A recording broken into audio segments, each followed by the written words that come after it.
Bismillahirrahmanirrahim. Assalamualaikum warahmatullahi wabarakatuh. Waalaikumsalam warahmatullahi Waalaikumsalam warahmatullahi wabarakatuh. wabarakatuh. Waalaikumsalam Alhamdulillahi hamdan yuwafi ni'amahu wa yukafi'u mazidah. Ashhadu an la ilaha illallah wa ashhadu anna Muhammadan abduhu wa rasuluh.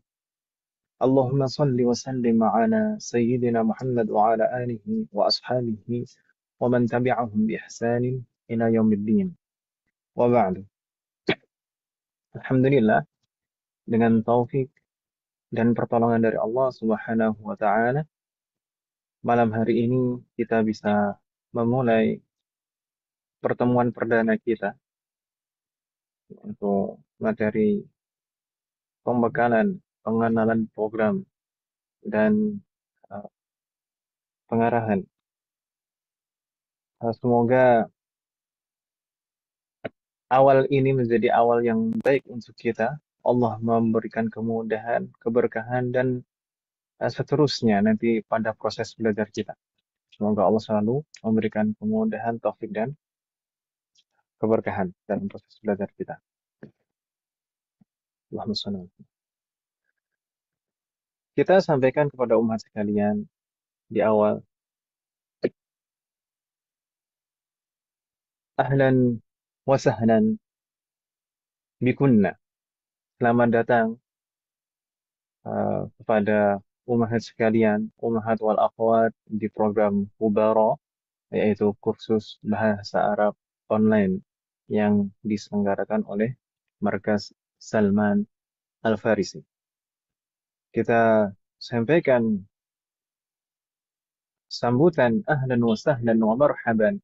Kita berusaha untuk menyambut dengan baik para ummahat dan akhwat sekalian, karena sebagaimana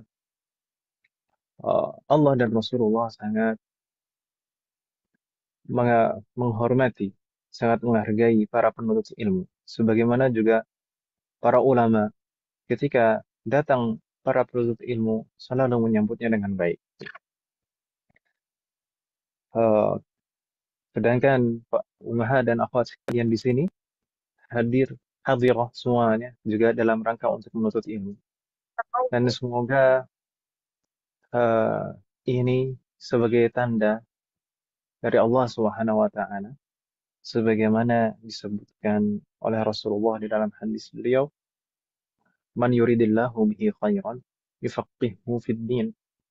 Jika Allah menghendaki kebaikan pada diri seseorang, maka Allah akan menjadikannya faham dalam perkara agamanya. Dan ini harus kita syukuri ya umat sekalian. Saat ini Allah memberikan taufik, membukakan hati kita untuk mau belajar. Dan Allah memberikan kemudahan juga untuk kita, untuk belajar. Maka ini harus betul-betul kita syukuri. Karena mungkin ada orang yang pengen sekali belajar, tapi tidak diberi kesempatan, tidak diberi kemampuan, tidak diberi waktu luang. Ada juga orang yang mempunyai kemampuan untuk belajar, waktu, fasilitas, namun tidak dibukakan pintu taufik kepadanya. Maka nikmat ini kita bisa diberi taufik, diberi kemudahan untuk belajar, harus betul-betul kita syukuri. Harus betul-betul kita syukuri dengan betul-betul ikhlas dan istiqamah di dalam belajar. Baik, kita langsung coba lihat apa saja yang akan kita bahas di pertemuan kali ini. Pembahasan pada pertemuan hari ini. Ini setidaknya poin-poin utamanya. Yang pertama, kita nanti akan membahas seputar belajar bahasa Arab. Hal-hal penting terkait dengan belajar bahasa Arab. Kemudian metode efektif belajar bahasa Arab. Dan yang ketiga, terkait dengan program kita, materi pembelajaran dan sistem belajar yang kita terapkan di program kita ini. Kemudian Yang keempat, masih terkait dengan program ini, yaitu sistem penilaian dan kenaikan semester. Selanjutnya yang kelima adalah tata tertib belajar. Kemudian, jika Anda tersisa waktu, insya Allah kita akan membahas beberapa hal lain terkait dengan Markaz Salma.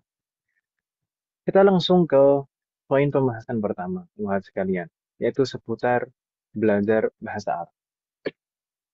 Pada poin ini, setidaknya ada 3 hal yang akan kita bahas. Yang pertama, terkait dengan motivasi atau tujuan belajar bahasa Arab. Apa sih yang kita cari dalam belajar bahasa Arab? Kemudian, yang kedua, apa pentingnya belajar bahasa Arab? Kenapa kita harus belajar bahasa Arab? Kemudian yang ketiga, unsur-unsur bahasa, anasirul lughah. Apa yang harus kita pelajari dan kuasai saat kita mempelajari bahasa. Dan yang ketiga ini sebenarnya tidak hanya terkait dengan bahasa Arab, tapi terkait dengan semua bahasa. Ketika kita mempelajari suatu bahasa, maka di sana ada unsur-unsur bahasa apa saja yang harus kita pelajari dan kuasai. Kita mulai dari hal yang pertama, motivasi atau tujuan belajar bahasa Arab. Ini sangat penting sekali, umat sekalian. Kita mumpung masih di awal ini, kita mau memulai belajar, maka kita harus betul-betul menata hati kita, menentukan motivasi dan tujuan dalam belajar kita. Kita mau apa? Apa yang kita cari? Kenapa sih? Kenapa kita belajar bahasa Arab? Yang kita harapkan apa dalam belajar bahasa Arab? Karena Rasulullah SAW di dalam hadis beliau, dan ini sering sekali kita mendengar hadis ini. Jadi, Rasulullah bersabda, "Innamal a'malu binniyat wa innama likulli imri'in ma nawa." Innamal a'malu binniyat. Kalau kita nanti belajar bahasa Arab lebih lanjut, kita akan memahami makna innama. Innama itu sebenarnya kalau diterjemahkan artinya bukan sesungguhnya, tapi innama itu mengandung makna pembatasan. Innamal a'malu binniyat. Setiap amal itu bergantung pada niat. Wa innama likulli imri'in ma nawa. Dan setiap orang hanya akan mendapatkan apa yang diniatkan saja. Itu penggalan hadis yang kedua. Wa innama likulli imri'in ma nawa. Setiap orang hanya akan mendapatkan apa yang diniatkan saja. Makanya sangat penting sekali kita menata hati kita dan menentukan tujuan kita. Ini mumpung masih di awal. Jangan sampai terlambat. Kalau saya tanya umat sekalian, ibu-ibu sekalian, belajar bahasa Arab itu motivasinya apa? Harapannya apa umat sekalian? Agar mampu memahami Al-Quran. Jayyid, fitahallah alaih. Nah, itu salah satu tujuan yang sangat penting sebagai penuntut ilmu. Jadi, uh, atau mungkin ada jawaban yang lain dari umat sekalian. Harusnya ada, selain untuk memahami Al-Quran. Ada di chat. Nah, تفضلي أبوي. أهلا وسهلا. الله يحفظك. Baik, tidak ada. Oh, ibu-ibu ini masih awal-awal, masih malu-malu ini. Ingin membersamai anak sih Ustadz, kan anak-anak belajar bahasa Arab ya. Jadi biar bisa Masya Allah. gitu. Biar biar bisa membantu, biar ikut belajar juga gitu, Mas. Iya, iya Ustadz. Yasarallahu warak.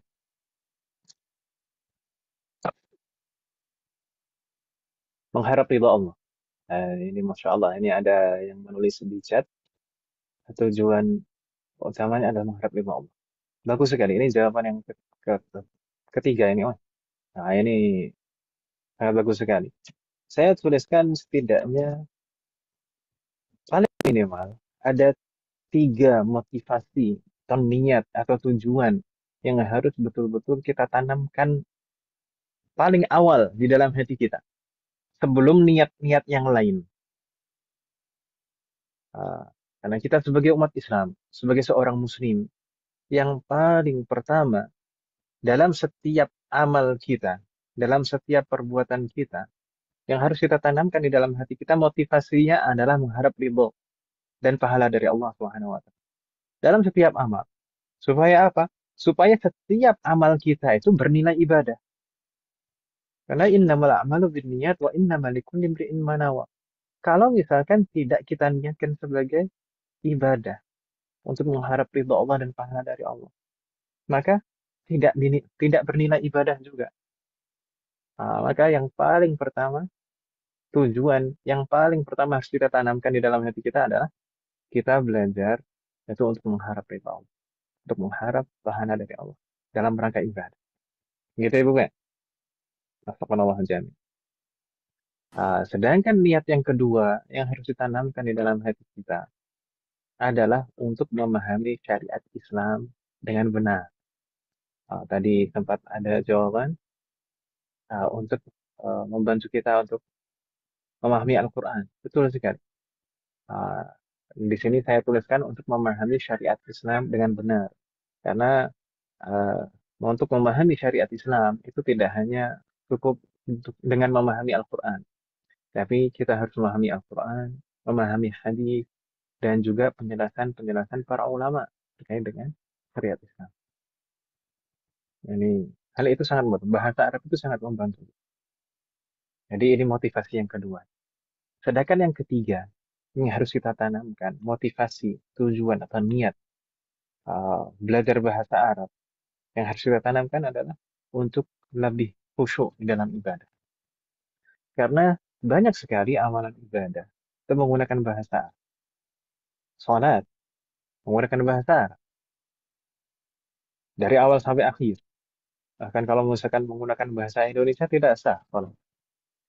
Membaca Al-Quran itu menggunakan bahasa Arab. Kemudian zikir menggunakan bahasa Arab. Berdoa yang paling afdal itu menggunakan bahasa Arab. Meskipun boleh menggunakan bahasa apapun, tapi berdoa yang paling afdal itu dengan bahasa. Jika kita paham betul-betul bahasa Arab, maka kita akan lebih khusyuk insya Allah. Membantu kita, setidaknya membantu kita untuk lebih khusyuk di dalam setiap ibadah kita. Gitu Ibu ya. Wafaqanallah jami'an. Ini setidaknya 3 niat utama yang harus kita tanamkan di dalam hati kita sebelum niat-niat yang lain. Karena itu tadi, wa inna malikulli imri'in ma nawa. Setiap orang itu hanya akan mendapatkan yang diniatkan saja. Dan kita sebagai muslim, hendaknya orientasi utama kita adalah akhirat. Begitu kan Ibu ya? Hendaknya orientasi utama kita adalah akhirat. Mungkin ada yang belajar bahasa Arab itu tujuannya supaya bisa komunikasi dengan bahasa Arab. Nah, supaya bisa ngomong, bisa memahami. Tidak masalah kalau misalkan ada niat itu, tapi hendaknya niat itu adalah niat yang kesekian, bukan niat yang pertama, kedua, atau ketiga. Karena sebagai penuntut ilmu, kita harus paham pentingnya niat dan uh, mengikhlaskannya. Begitu Ibu Ben. Wadih umahat. Semoga Allah memberikan taufik kepada kita. Halo, Ibu-ibu masih ada? Nah, baik Ustaz. Saya jawab. Masih ada. Ibu-ibu, uh, kalau misalkan bisa interaktif itu lebih bagus, lebih baik. Kalau misalkan ada pertanyaan, silahkan ditanyakan. Kalau misalkan saya tanya juga dijawab Ibu ya. Nah, Ya, biar ya biar Ustaz. tidak seperti saya ngomong sendiri. Nah, saya takut ditinggal sendiri. Nah, saya ngomong sendiri ternyata tidak ada orang tuh. Ada Ustaz. Insyaallah. Ayo, Senang Ustaz. Insya Allah. Bismillahirrahmanirrahim. Baik. Berikutnya, hal yang kedua terkait belajar bahasa. Apa sih pentingnya belajar bahasa Arab? Kenapa kita harus belajar bahasa Arab? Ini pertanyaan yang kedua. Kenapa kita harus belajar bahasa Arab? Emang belajar bahasa Arab itu penting? Sepenting apa belajar bahasa Arab itu? Nah, belajar bahasa Arab itu sangat penting, terutama bagi kita seorang muslim. Apa kira-kira dulu sekarang? Kita menuliskan beberapa hal di sini dan ini mungkin mewakili dari ahammiyatu al-lughah al-arabiyyah, pentingnya belajar bahasa. Yang pertama, bahasa Arab adalah bahasa yang memiliki keutamaan dibanding dengan bahasa lain. Umat sekalian, sebenarnya semua bahasa kalau ditinjau, dilihat dari bahasa itu sebagai alat komunikasi, sebenarnya semua bahasa itu sama. Sama kedudukannya, sama nilainya, sama saja. Mau bahasa Indonesia, bahasa Inggris, bahasa Arab. Kalau dinilai dari bahasa itu adalah sebagai alat komunikasi. Namun, karena bahasa Arab adalah bahasa yang dipilih oleh Allah Subhanahu wa taala sebagai bahasa Al-Qur'an, sebagai bahasa syariat terakhir umat manusia, maka bahasa Arab ini memiliki keutamaan yang lebih dibanding dengan bahasa-bahasa yang lain. Subhanallah. Karena setiap yang berkaitan dengan Al-Quran, nanti akan kita sebutkan juga insya Allah. Setiap yang berkaitan dengan Al-Quran itu mempunyai keutamaan. Dan juga suatu hal yang bisa menjadi perantara kepada hal baik, baik itu wajib atau sunnah. Maka suatu perantara itu akan mendapatkan keutamaan hal utama tersebut, hal yang menjadi tujuan utama. Kemudian yang kedua, umat sekalian, pentingnya bahasa Arab adalah membantu seseorang untuk lebih mudah menghafal Al-Quran. Ketika seseorang paham bahasa Arab, maka dia akan lebih mudah untuk menghafal. Kemudian akan lebih mudah juga untuk memahami dan mengamalkan hukum-hukum yang ada di dalam. Dan sebenarnya ini juga saya punya pengalaman pribadi terkait dengan hal ini. Karena saya dulu pernah ikut daurah menghafal Al-Quran yang programnya itu diadakan rencananya itu selama 3 bulan. Daurahnya selama 3 bulan menghafal Al-Quran 30 juz target. Namun setelah semua peserta sampai di tempat daurah, ternyata mungkin yang mengadakan daurah syekhnya itu melihat ternyata peserta daurah ini kemampuannya berbeda-beda. Akhirnya dikelompokkan menjadi 2 kelompok peserta daurah itu berdasarkan kemampuan. Yang hafalannya cepat dan yang hafalannya biasa. Ternyata setelah saya lihat semua peserta daurah yang masuk ke kelompok yang hafalannya cepat itu semuanya memang sudah paham bahasa Arab. Sedangkan yang hafalannya biasa-biasa saja, kebanyakan itu belum paham bahasa Arab atau baru mau belajar bahasa. Dan pada prosesnya halaqah yang hafalannya cepat itu pada saat itu 1 bulan selesai menghafal 30 juz. 1 bulan, dalam waktu 1 bulan. Alhamdulillah dengan taufik dari Allah. Baik. Dan ini juga sangat membantu kita, bahasa Arab itu sangat membantu kita dalam memahami Al-Quran. Karena ini juga sangat penting sekali memahami Al-Quran ini tidak hanya sebatas membaca dan menghafal. Karena beribadah dengan Al-Quran itu tidak hanya sebatas membacanya dan menghafalnya, tapi juga kita diperintahkan untuk mentadaburinya. Sedangkan untuk mentadaburinya kita butuh memahami bahasanya, memahami uh, bahasa Arab. Wah, subhanallah dan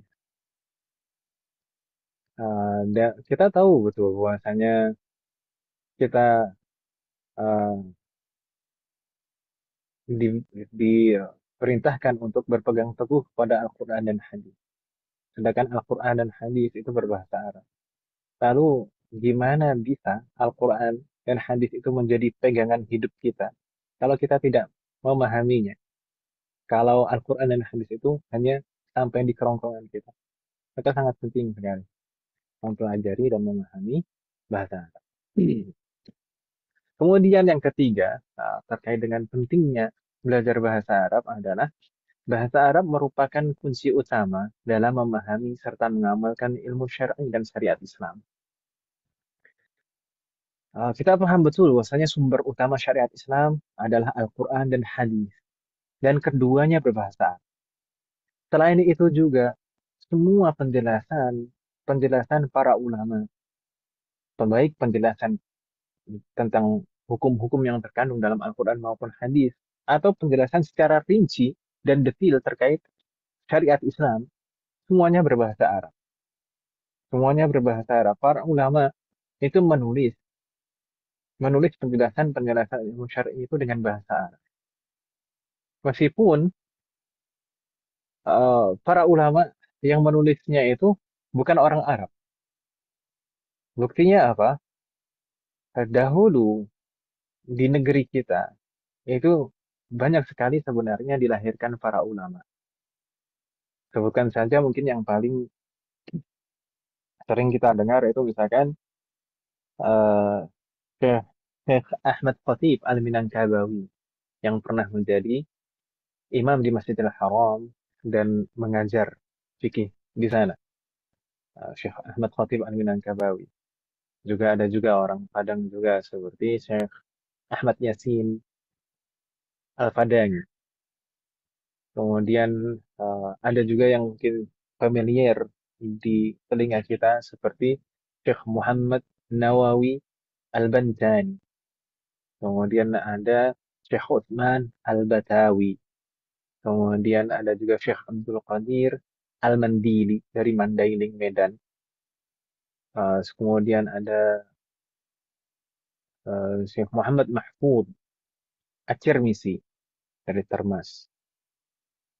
Dan masih banyak sekali, masih banyak ulama-ulama yang lain yang pernah dilahirkan di negeri kita.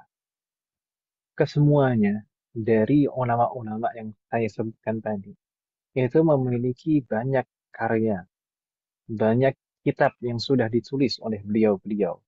Dan kitab-kitabnya itu ditulis dengan bahasa Arab.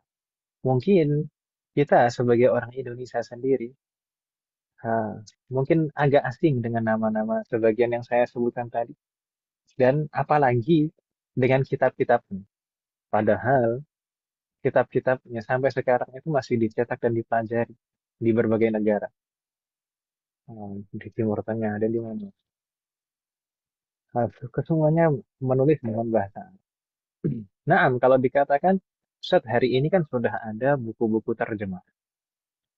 Ayo, apakah buku-buku terjemah yang menerjemahkan kitab-kitab itu bisa mewakili kitab aslinya dengan semua kelebihan buku terjemah itu ya?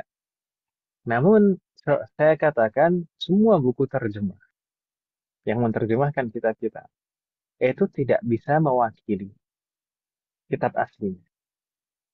Karena kenapa?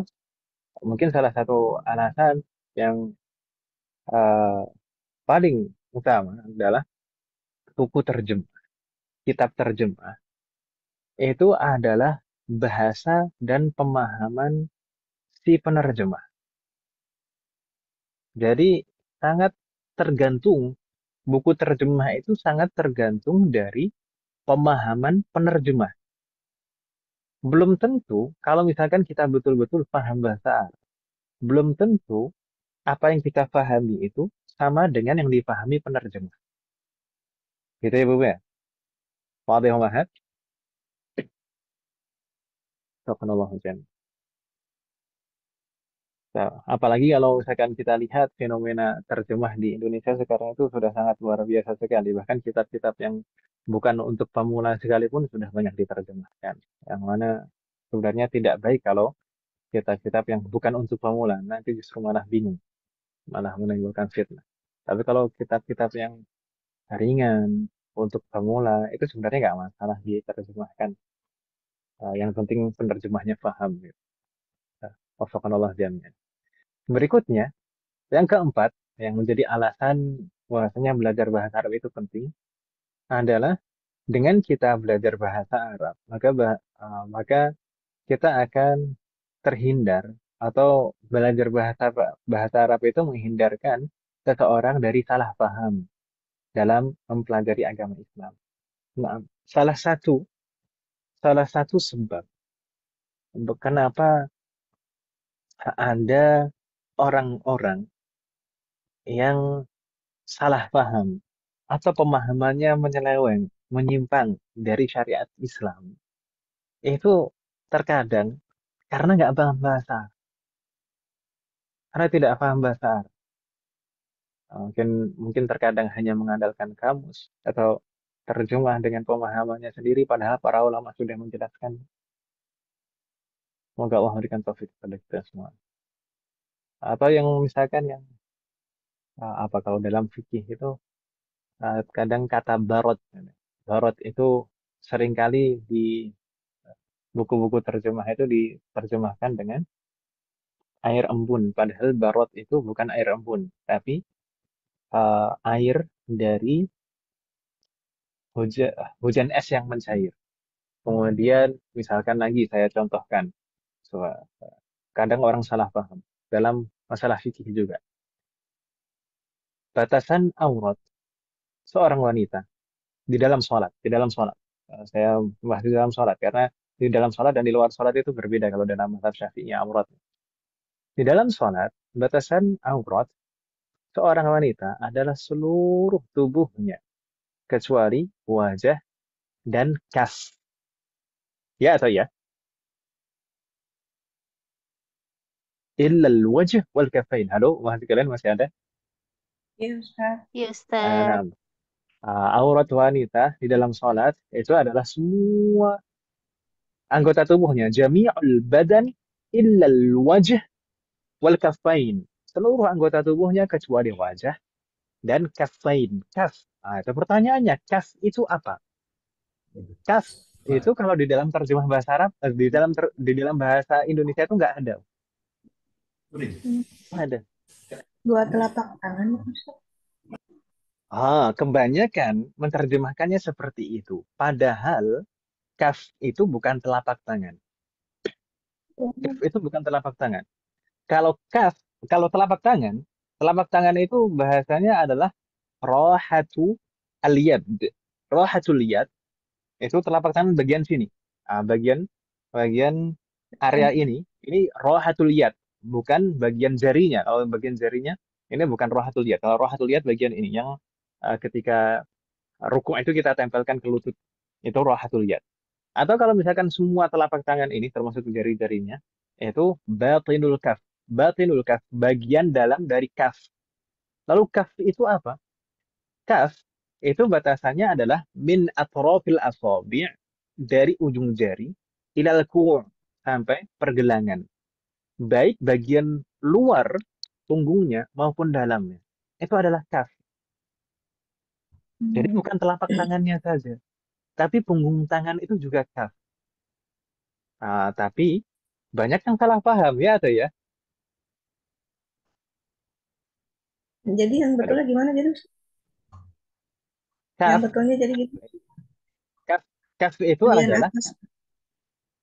tangan, yaitu tangan dari ujung jari ini sampai sampai pergelangan itu adalah kaf. Maka itu bukan termasuk aurat di dalam sholat bagi wanita.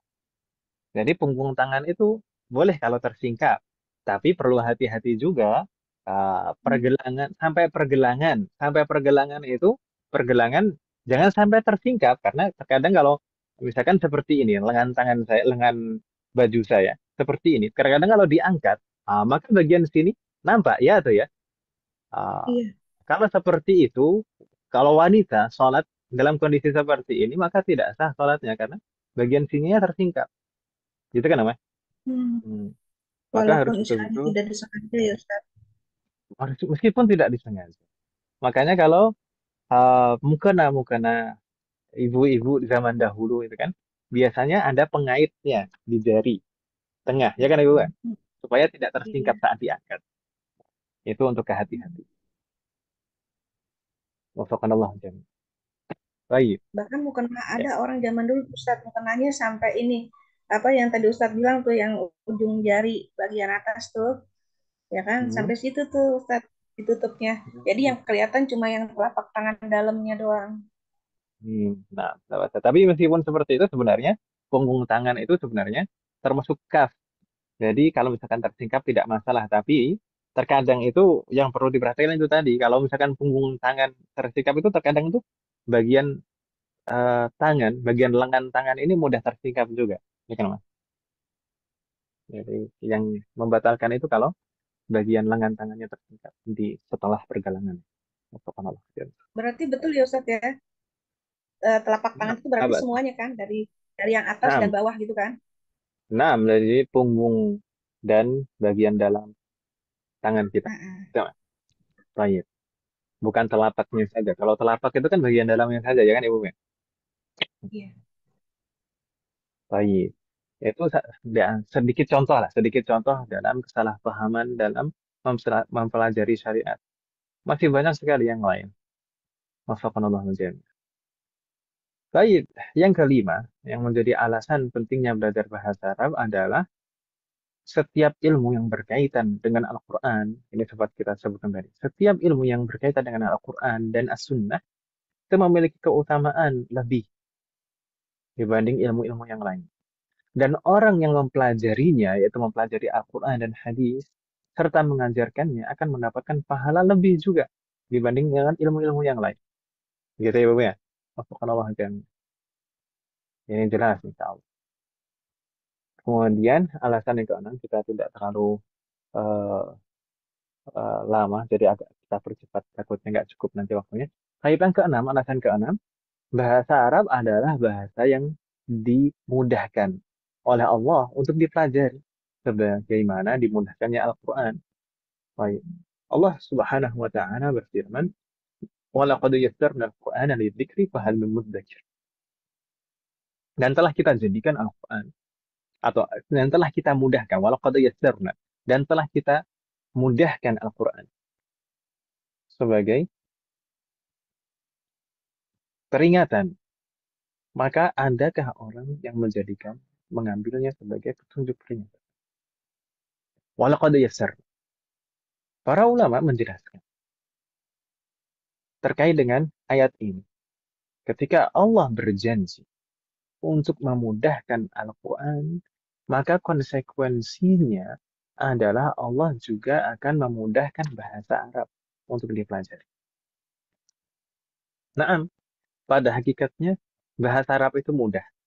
Saya merasakan dan membandingkannya karena dulu ketika saya di pesantren itu ya belajar bahasa Arab dan belajar bahasa Inggris juga. Tapi mayoritas santri itu lebih mudah dan lebih suka bahasa Arab daripada bahasa Inggris.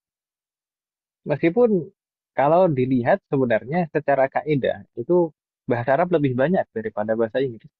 Tapi kenyataannya ketika dipraktekkan lebih mudah bahasa Arab. Namun umat sekalian, ketika kita mendengar bahwasanya bahasa Arab itu adalah bahasa yang dimudahkan oleh Allah, bukan berarti kita hanya berdiam, berpangku tangan, tiba-tiba langsung bisa bahasa Arab. Tidak, tidak seperti itu. Tetap kita harus berusaha. Karena sering saya sebutkan, setiap hal yang mempunyai keutamaan, maka butuh perjuangan untuk mendapatkannya. Ya kan Ibu ya? Surga itu keutamaannya luar biasa. Untuk menjadi ahli surga, penduduk surga. Maka tidak cukup kita hanya tidur setiap hari, tidak berusaha apapun. Menjadi misalkan penghafal Al-Quran, itu keutamaannya luar biasa. Tapi apakah bisa hanya bersantai-santai saja setiap hari kemudian tiba-tiba hafal Al-Quran? Tidak bisa. Demikian juga dengan bahasa Arab. Meskipun bahasa Arab itu dimudahkan oleh Allah, tetap kita harus berusaha. Berusaha dan berjuang dengan tekun untuk mempelajari. Semoga Allah berikan kemudahan dan taufik kepada kita semua. Begitu Ibu ya? Ini di antara alasan pentingnya kita belajar bahasa Arab. Kemudian hal yang ketiga yaitu unsur-unsur bahasa. Dan seperti saya sampaikan tadi, unsur-unsur bahasa ini tidak hanya terkait dengan bahasa Arab, tapi juga semua bahasa sebenarnya. Ketika kita mempelajari suatu bahasa, maka apa saja yang harus kita pelajari dan kuasai? Nah, seseorang apa? Seseorang dikatakan menguasai suatu bahasa. Jika seseorang tersebut menguasai semua unsur-unsurnya. Unsur bahasa itu apa saja? Yang pertama adalah al-qira'ah, atau dalam bahasa Inggris disebutnya reading. Ya kan Ibu ya? Membaca. Kemampuan untuk membaca. Thumma al-unsur asani al-kitabah. Unsur yang kedua adalah al-kitabah. Kalau dalam bahasa Inggris disebut apa Ibu sekalian? Halo? Writing. Writing. Writing. Jadi kemampuan untuk menulis. Kemudian yang ketiga yaitu adalah al-istima' atau fahmul masmu'. Kalau dalam bahasa Inggris biasa disebut dengan listening. Listening. Ya, kemampuan untuk memahami apa yang kita dengar. Dan yang terakhir adalah maharatul kalam, yaitu speaking, kemampuan untuk berbicara. Seseorang dikatakan menguasai suatu bahasa jika menguasai semua unsur ini. Tidak hanya bisa membaca saja, tidak hanya bisa berbicara saja, tidak hanya bisa memahami apa yang didengar saja, tapi semuanya. Semuanya itu kalau semuanya dikuasai, maka seseorang itu berarti menguasai suatu bahasa. Ya kan Ibu ya? Makanya mungkin apa namanya ada istilah berbahasa aktif atau berbahasa pasif kan gitu ya. Kalau hanya bisa memahami yang didengar tapi nggak bisa berbicara maka itu pasif kan itu Ibu ya. Astagfirullah jamnya. Taib. Dan sebenarnya eh, kitab-kitab pembelajaran bahasa Arab, buku-buku pembelajaran bahasa Arab itu biasanya itu punya penekanan tertentu. Ada kitab-kitab bahasa Arab yang lebih banyak menekankan unsur qiraah saja, kemampuan untuk membaca saja. Ada juga buku yang fokus untuk latihan imla, menulis. Baik itu, kitabah itu sebenarnya mencakup khat dan imla.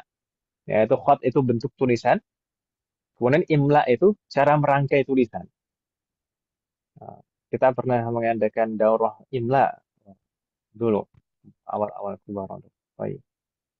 Kemudian untuk ada juga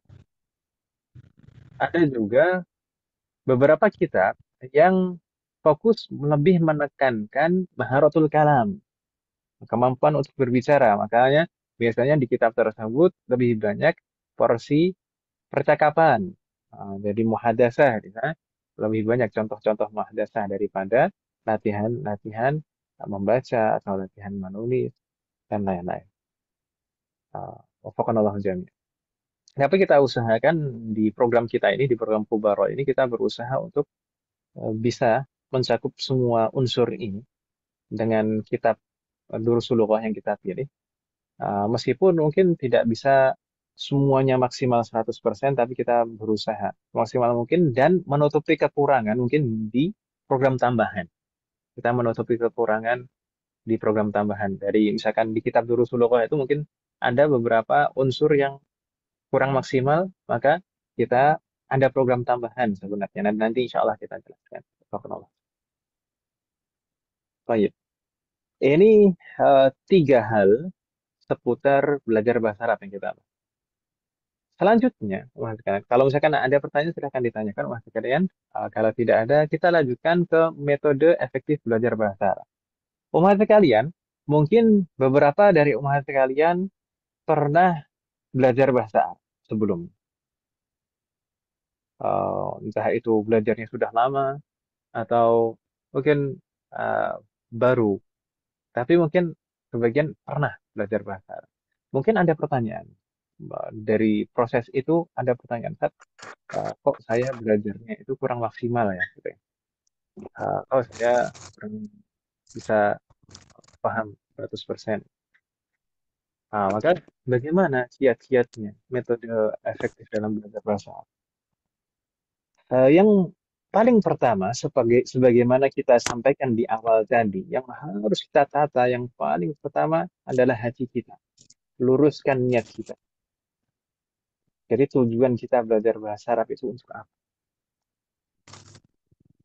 Karena dengan meluruskan niat kita, yaitu Allah akan membantu, akan memudahkan jalan kita untuk menggapai niat tujuan itu. Gitu ya, bukan? Wa inna malikul imri'in ma nawa. Setiap orang hanya akan mendapatkan yang diniatkan saja. Berikutnya, umat sekalian, setelah kita menata hati kita, meluruskan niat kita, apa yang harus kita lakukan dan perhatikan? Umat sekalian, kita harus paham bahwasanya kita belajar bahasa itu sebenarnya hakikatnya adalah dalam rangka menuntut ilmu. Jangan kira bahwasanya belajar bahasa Arab itu bukan bagian dari menuntut ilmu syar'i. Bahasa Arab adalah bagian dari ilmu syar'i. Maka kita harus mempunyai sifat-sifat seorang penuntut ilmu. Maka kita harus memiliki sifat-sifat seorang penuntut ilmu. Lalu sifat-sifat seorang penuntut ilmu itu apa saja? Sebenarnya sifat-sifat seorang penuntut ilmu itu banyak sekali. Bahkan banyak ulama yang menuliskan kitab-kitab, hanya kitab khusus, kitab khusus, satu kitab itu hanya membahas sifat-sifat penuntut ilmu saja, adab-adab dan sifat-sifat penuntut ilmu saja, dari awal sampai akhir. Tapi secara singkat akan kita sebutkan di sini, yaitu nasihat dari Al-Imam Asy-Syafi'i rahimahullah dalam bait syair beliau yang terekam dalam diwan beliau, kitab diwan Al-Imam Syafi'i. Beliau berkata, qala al-Imam Syafi'i radhiyallahu anhu, akhi lan tanala al-ilma illa bisittatin ta'unbika an tafsiliha bibayani ذكاء وحرص واجتهاد وبلغة وصحبة أستاذ وطول زمان. Mungkin bagi umat sekalian syair ini, bait syair dari Al-Imam Asy-Syafi'i ini tidak asing. Ya kan Ibu Mbak? Kalau kita terjemahkan bagaimana? Akhi lan tanalal ilma illa bisittah. Wahai saudara, engkau tidak akan pernah mendapatkan ilmu kecuali dengan 6 hal. Ta'unbika an tafsiliha bibayani. Aku akan memberitahukan rinciannya kepadamu dengan jelas. Tafsil itu rincian. Lalu 6 hal itu apa saja? Yang pertama adalah zaka. Apa makna zaka, Umar?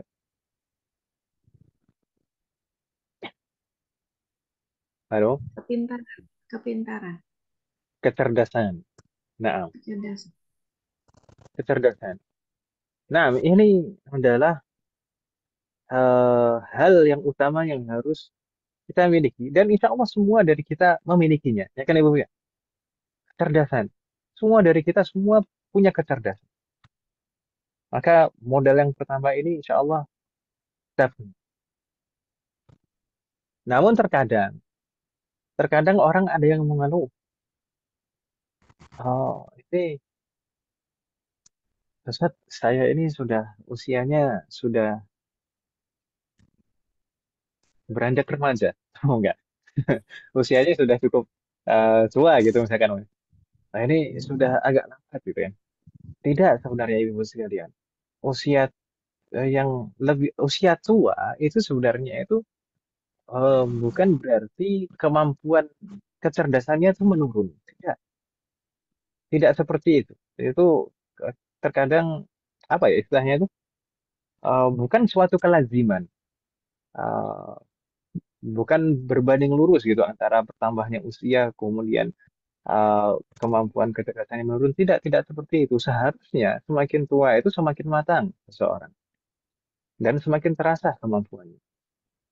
Namun mungkin di sana harus atau ada hal-hal yang perlu kita perhatikan untuk menjaga dan meningkatkan kecerdasan kita. Karena dari kecil sebenarnya kita sudah diberi anugerah kecerdasan oleh Allah Subhanahu wa taala. Namun problemnya bagaimana kita menjaganya dan meningkatkan kecerdasan tersebut. Yang paling pertama tentunya adalah dengan cara kita menjaga ketakwaan kita. Karena Allah Subhanahu wa taala berfirman, "Wattaqullah wa yu'allimukumullah." Bertakwalah kepada Allah, maka Allah akan mengajarkan ilmu kepada kalian. Yang paling pertama adalah takwa. Bahkan mungkin di sana ada beberapa cerita terkait dengan masalah ini, masalah takwa yang menjaga, bukan hanya kecerdasan yang Allah jaga saat seseorang bertakwa.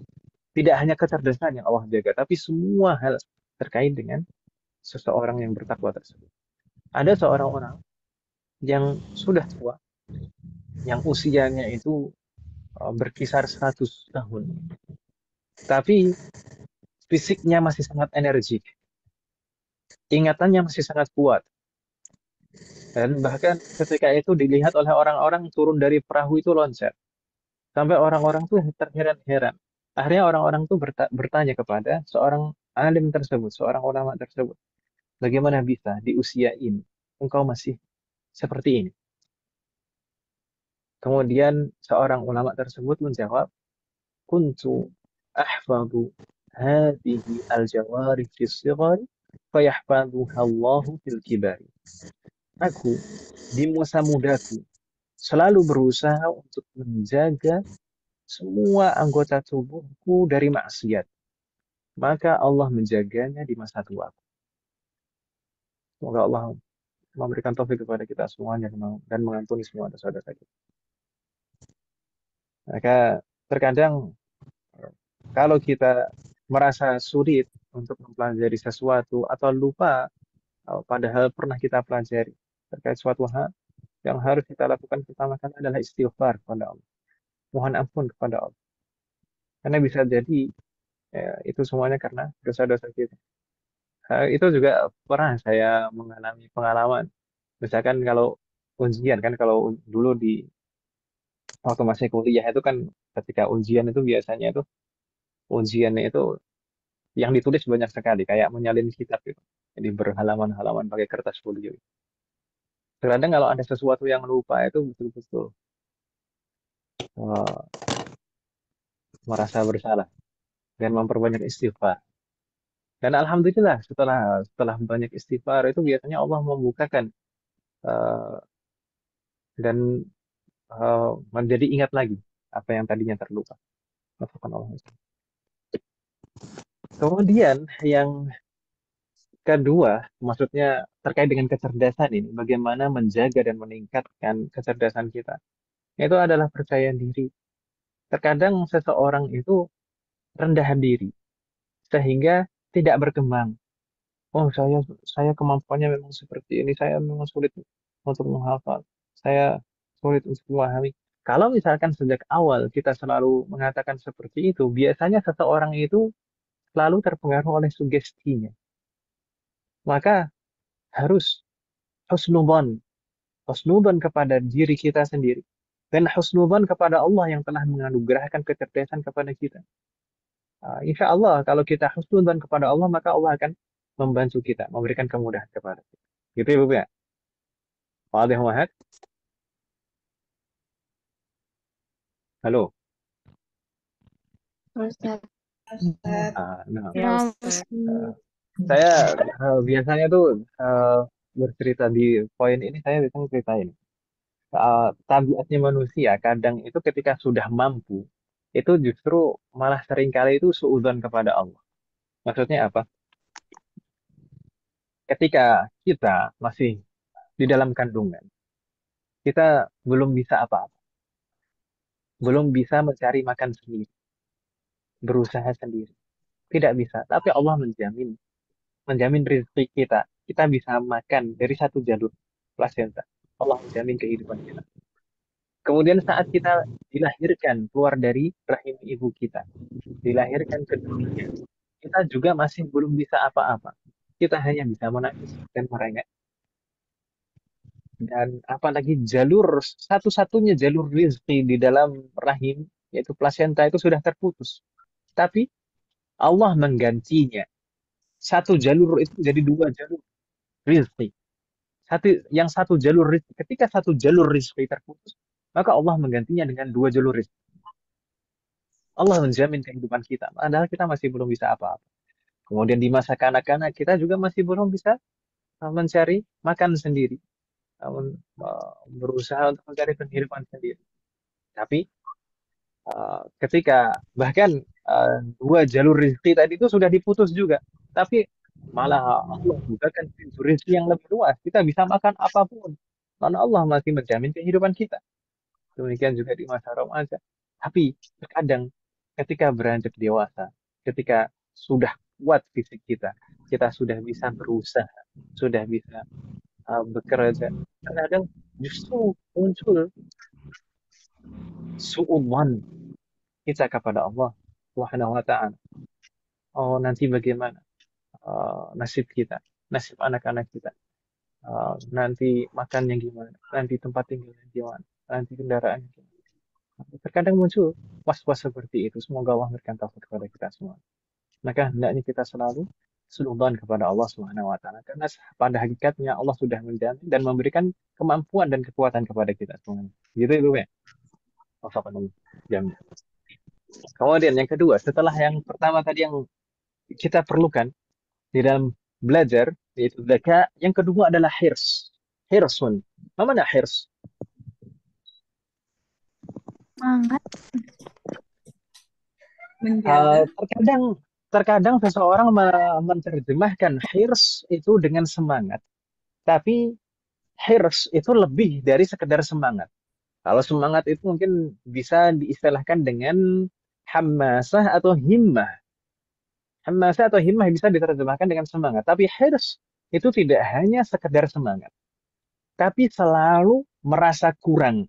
Selalu merasa butuh. Selalu merasa lapar. Makanya saya tuliskan di sini, hirs itu selalu merasa tamak akan ilmu. Jadi selalu merasa butuh akan ilmu. Merasa kurang. Sebagai penuntut ilmu harus selalu memiliki sifat ini.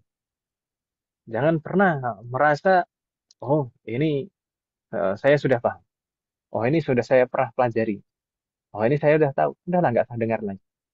Tidak seperti itu. Ada satu nasihat yang sangat bagus yang saya pernah membacanya di kitab Mukhtasar Fawaid Makkiyah yang kurang lebih terjemahan. Seseorang tidak layak dianggap sebagai penuntut ilmu jika seseorang tersebut saat mendengar penjelasan ilmu yang ke-100 kali tidak seperti dia mendengarnya pada saat pertama kali. Jadi seorang penuntut ilmu itu harusnya selalu merasa kurang. Ketika meskipun pembahasan yang sama, meskipun pada permasalahan yang sama, seharusnya saat mendengar 100 kali pun itu semangatnya sama seperti saat mendengar pertama kali. Gitu ya, Bu ya. Karena mungkin setiap kali mendengar, setiap kali mempelajari ulang, itu biasanya pasti ada tambahan faidah. Biasanya seperti itu. Bisa jadi lebih paham lagi. Bisa jadi ada rincian-rincian, detil-detil yang dulu itu terlewat atau belum dibahas atau belum dipahami. Maka setiap kali diulang itu akan ada tambahan. Gitu ya, Bu ya. Dan kalau saya dulu di pondok saat menjadi santri, itu ustadz saya itu selalu memberikan nasihat. Jadilah kalian atau selalu merasalah kalian sebagai gelas yang kosong. Jangan pernah merasa sebagai gelas yang penuh. Karena gelas yang penuh itu adalah gelas penuh. Mau dituangkan air seberapapun, gelas penuh itu tidak akan mampu untuk menampung lagi. Selalu tumpah, uh, tidak tidak bisa masuk. Maka hendaknya kita sebagai penuntut ilmu itu selalu merasa sebagai gelas yang kosong. Gitu ya, Bu ya. Wafakanallahu jami'an. Berikutnya, wajtihadun. Ijtihad. Apa makna ijtihad? Sungguh-sungguh. Nah, bersungguh-sungguh atau berusaha keras. Bersungguh-sungguh atau berusaha keras, ini tidak hanya sekedar, oh yang penting belajar, ya. Yang penting hadir. Tidak seperti itu. Tapi ada usaha yang lebih. Wafakanallahu jami'an. Untuk belajar bahasa, itu perlu, misalnya yang paling utama itu sebenarnya adalah menghafal kosakata misalnya. Nah, menghafal kosakata. Menghafal kosakata itu harus kita usahakan. Memang harus kita paksa terkadang. Misalkan ya setidaknya sehari 5 atau setidaknya 3 kosakata setiap hari kita hafal. Nah, itu kalau misalkan 3 saja setiap hari, maka 1 pekan sudah dapat 21 kosakata. Ya kan Ibu? Nah, 1 bulan 3 kali 21 kali 4. Nah, 1 tahun, wah berapa kosakata? Sudah banyak sekali kosakata yang kita kuasai. Kalau misalkan setiap hari kita menambah 3 kosakata. Dan eh, kalau saya dulu pengalaman saya waktu jadi awal-awal, betul-betul awal-awal jadi santri, itu saya berusaha semua benda yang saya lihat itu saya harus tahu bahasa Arabnya. Dulu jarak asrama saya dengan masjid itu jauh. Jadi kalau mau sholat ke masjid itu yang dilewati banyak sekali. Saya sepertinya ada sampai 300 meter itu ada dari asrama. Karena dari ujung ke ujung saya ketika dari asrama sampai ke masjid. Jadi yang dilewati, yang dilihat itu banyak sekali. Jadi setiap kali saya berangkat ke masjid itu semua hal yang saya lihat itu saya sebutkan bahasa Arab. Ya berusaha seperti itu. Kalau bisa nanti Umahan juga seperti itu, berusaha seperti itu. Dan nanti memang nanti di program kita itu setiap pekan juga ada tugas atau PR untuk menghafal kosakata. Semoga Allah berikan kemudahan dan taufik.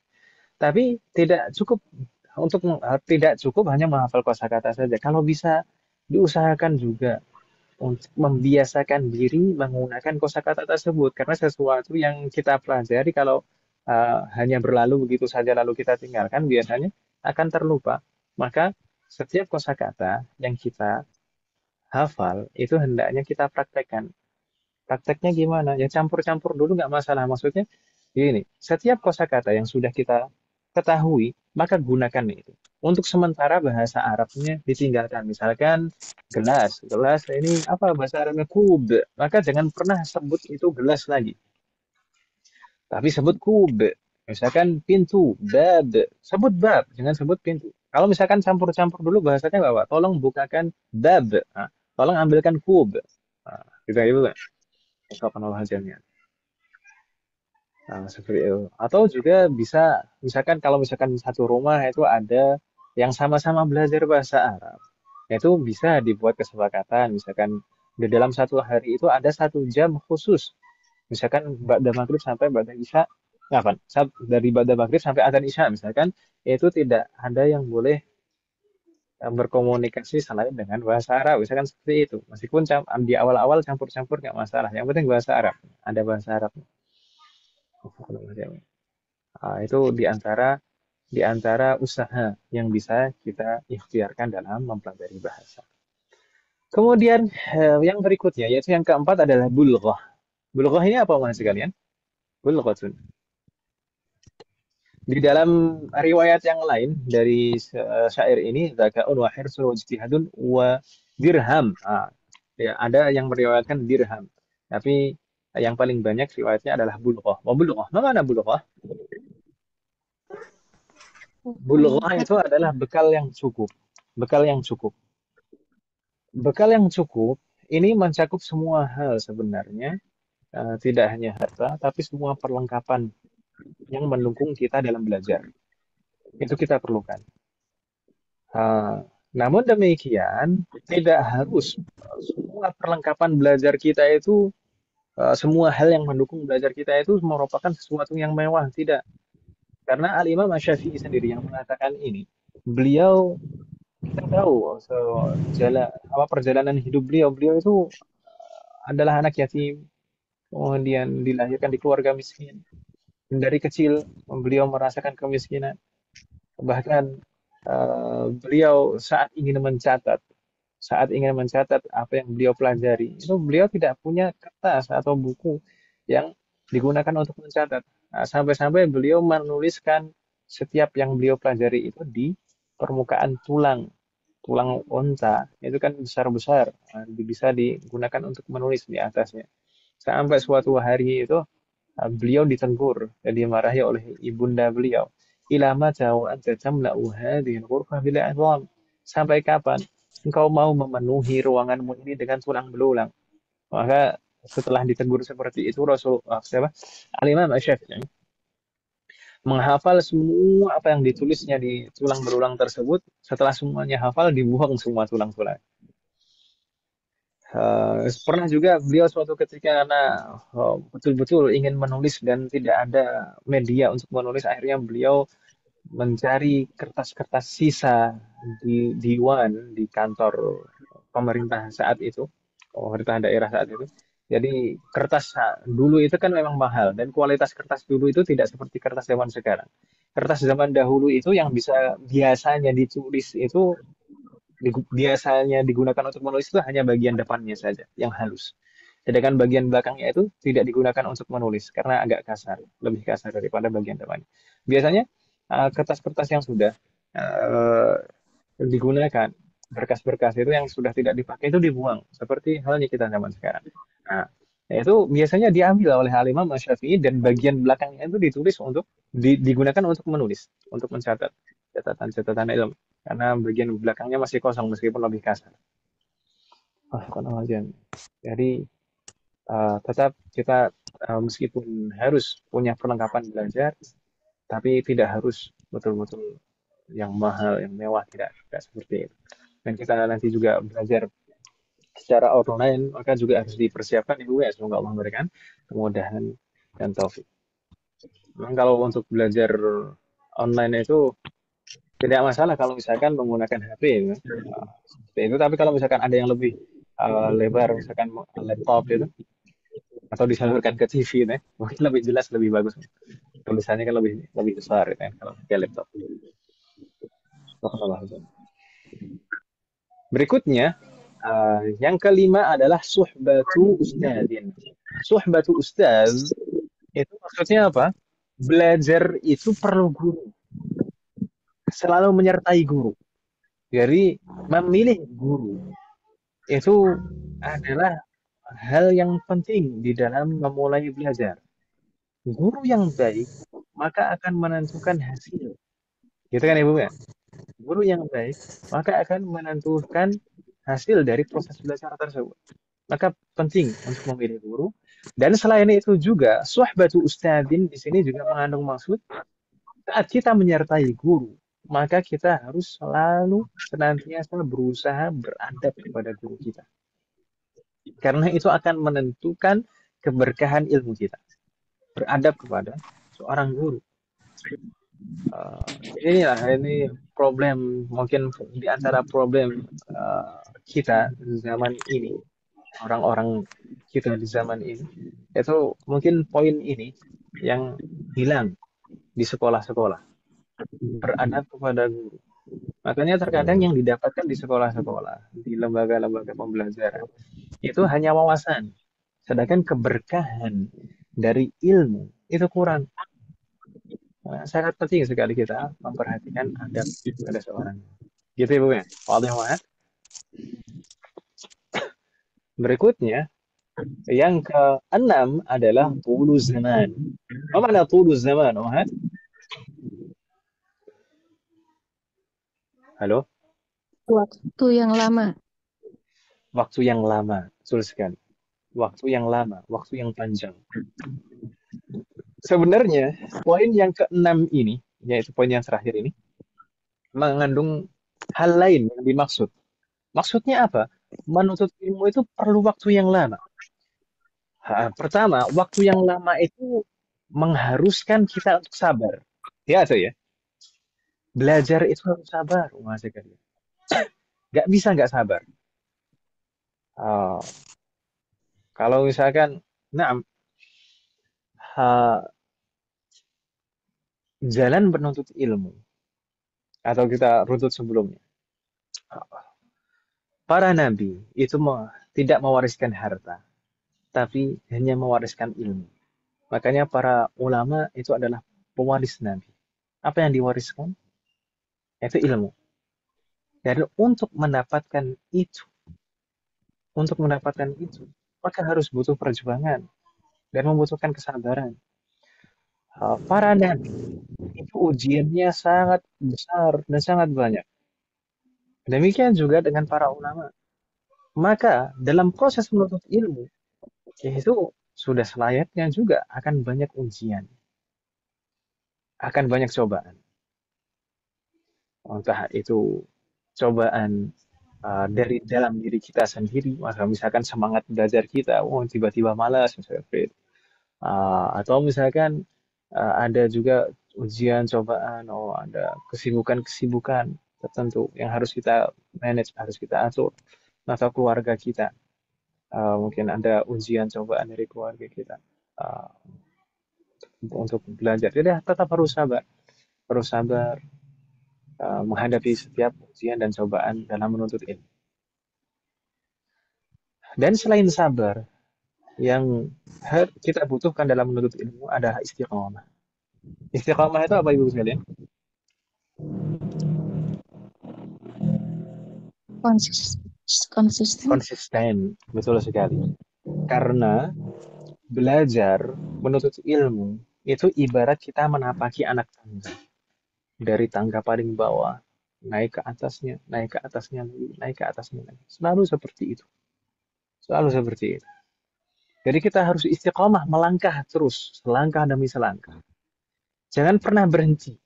Karena biasanya saat berhenti untuk belajar, maka kalau kita ingin belajar lagi, maka kita harus memulai dari tangga pertama lagi.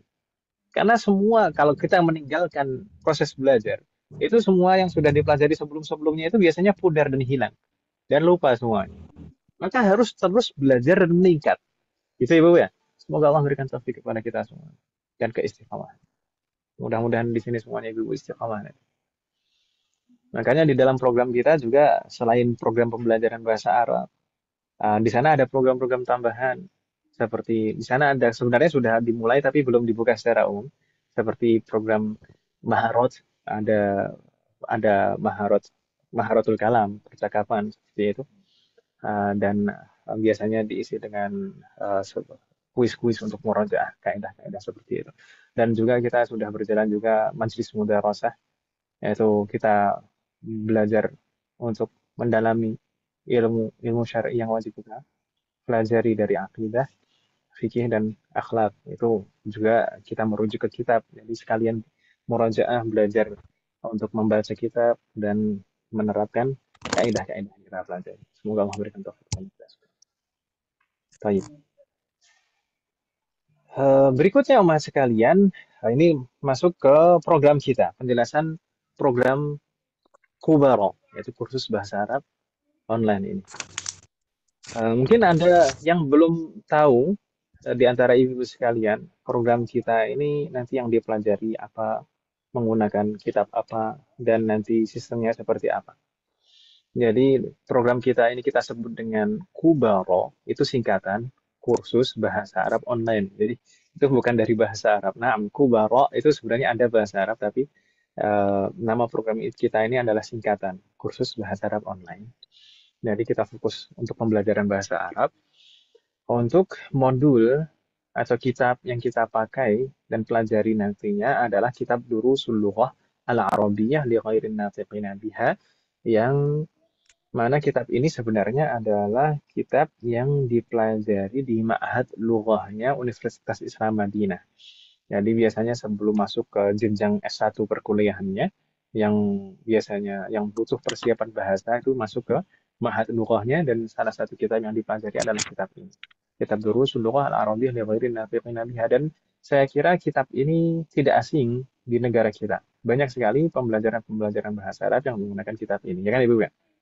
Namun di sini, mahasiswa sekalian, di program kita ini, karena kita belajarnya online, maka kitab Durusul Lughah ini kita susun ulang, kita sesuaikan supaya lebih mudah untuk pembelajaran online. Dari susunannya, kemudian tata letaknya, kemudian kita tambahkan juga penjelasan-penjelasan kaidah yang di kitab aslinya tidak ada. Kemudian juga saat belajar nanti itu sudah nanti di layar itu langsung muncul jawaban-jawaban dari latihan-latihannya. Seperti itu. Jadi nanti insya Allah akan kita bagikan bukunya, kitabnya itu, kitab Durusul Lughahnya per semester. Kita bagikan beserta dengan kamusnya. Nah, jadi kitabnya dan kamusnya. Dan ini ada 2 PDF. Setiap semester ada 2 PDF yang kita bagikan. Begitu ya, Bu ya?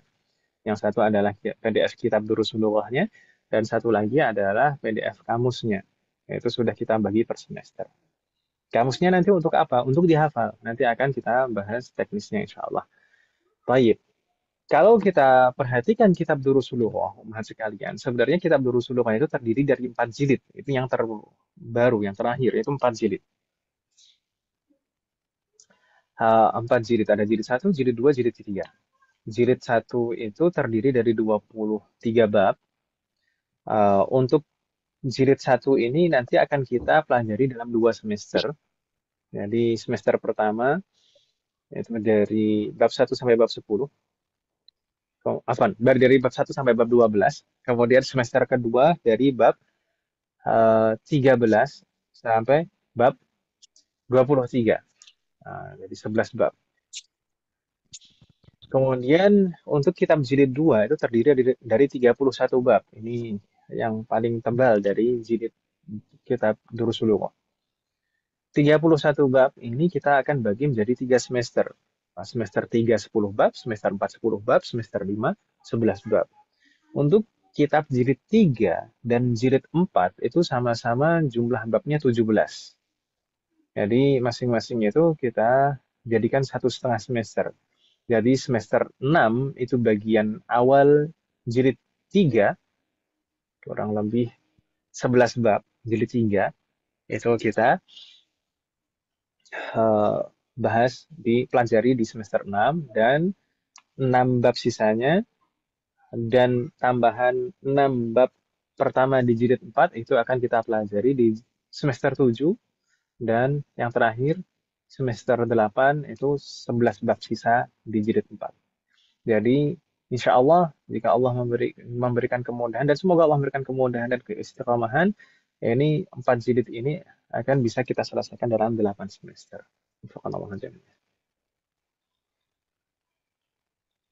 Lalu sistem belajarnya bagaimana? Baik, sistem belajar kita, karena ini program Kubarah, kursus bahasa Arab online, maka program ini betul-betul full online. Pembelajarannya betul-betul full online. Tidak ada pertemuan tatap muka secara offline, secara langsung tidak ada. Kecuali kalau misalkan mungkin mungkin ibu-ibu sekalian karena udah lama belajar online, pengenlah kopdar gitu belajar tatap muka secara langsung. Mungkin bisa janjian dengan pengajarnya, kalau pas pengajarnya di Jakarta atau pas ke Jakarta gitu, maka mungkin ditentukan waktu khusus gitu. Nanti belajar di mana, kumpul di mana, misalkan di rumahnya siapa, kita sekali-kali belajar offline gitu. Itu terkadang ada juga beberapa kelas yang seperti itu. Tapi untuk yang sistem belajar yang utama di sini adalah online. Menggunakan apa? Menggunakan Zoom. Kita menggunakan Zoom. Paling sering kita menggunakan Zoom, dan nanti insya Allah ada rekamannya. Ada rekaman belajar setiap pertemuan, itu ada rekaman belajarnya, dan bisa dimurajaah atau bisa disimak untuk yang tidak bisa hadir pada waktu itu. Baik, untuk waktu belajarnya bagaimana? Durasi belajarnya. Untuk waktu dan durasi belajarnya kita hanya sekali 1 pekan. pertemuan. Satu kali pertemuan dalam satu pekan dan durasinya 1,5 jam. Jadi, satu pekan 1,5 jam satu kali. Meskipun juga mungkin beberapa kelas itu, terutama kelas yang semester sudah mulai semester misalkan 4 ke atas itu biasanya eh, sebagian pengajar ada yang nambah jam supaya apa ya istilahnya supaya memudahkan lah, memudahkan belajarnya. Karena waktu belajar 1,5 jam ini 1,5 jam sekali satu pekan itu sangat sangat kurang sekali kalau belajar bahasa. Karena belajar bahasa itu kalau kata salah satu guru saya dulu, Ustadz Dihyatul Masqan rahimahullah, beliau mengatakan innamal lughatu bil mumarasah. Bahasa itu hanya bisa dikuasai dengan pembiasaan. Jadi seharusnya kita harus sering sekali belajar bahasa itu, harus sering mendengar, sering melihat, sering mencoba seperti itu. Ya, jadi sebenarnya waktu 1,5 jam sekali sepekan ini sangat kurang sekali. Maka dari itu kita berusaha untuk menyiasati kekurangan waktu ini, keterbatasan waktu ini dengan tugas-tugas tambahan seperti tugas hafalan dan tugas tulis. Jadi nanti setiap kali pertemuan itu ada tugas hafalan. Yang dihafal apa? Menghafal kosakata. Kosakata yang mana? Kosakata setiap bab kan nanti kita akan bagikan PDF kamus kan Ibu ya. Kamus itu kosakatanya sudah dibagi per bab. Nanti yang akan dihafalkan kosakata yang per bab itu. Nanti dan kapan harus dihafal dan harus disetorkan? Nah, harus dihafal dan harus disetorkan sebelum mulai mempelajari bab tersebut. Misalkan ibu-ibu sekalian, kita di sini semuanya kan insya Allah akan mulai pembelajaran pekan depan kan ibu-ibu ya? Ya atau ya? Sudah ngantuk belum Muhammad? Insya Allah Belum, ibu Ustaz. sekalian, insya Allah ibu sekalian Belum. akan memulai pembelajaran pekan depan. Berarti mulai saat ini tugasnya adalah menghafal kosakata bab pertama. Nah, gitu ya, Bu ya. Nanti dipersiapkan. Insya Allah nanti akan kita share. Insya Allah nanti akan kita share PDF kamusnya. Nanti dipersiapkan dihafal kosakata bab pertama, Ibu ya. Kemudian nanti mengumpulkannya kemana? Ke pengajar masing-masing. Ke pengajar masing-masing, insya Allah nanti akan diinfokan oleh pengajar masing-masing kapan harus mengumpulkannya dan mengumpulkannya bagaimana, di mana. Biasanya ada yang menggunakan voice note langsung di grup, ada juga ada yang dikirim ke Google Classroom, gitu ya. Masing-masing pengajar biasanya kebijakannya berbeda-beda. Yang penting bagaimana mudahnya untuk pengajar untuk mengoreksi semuanya.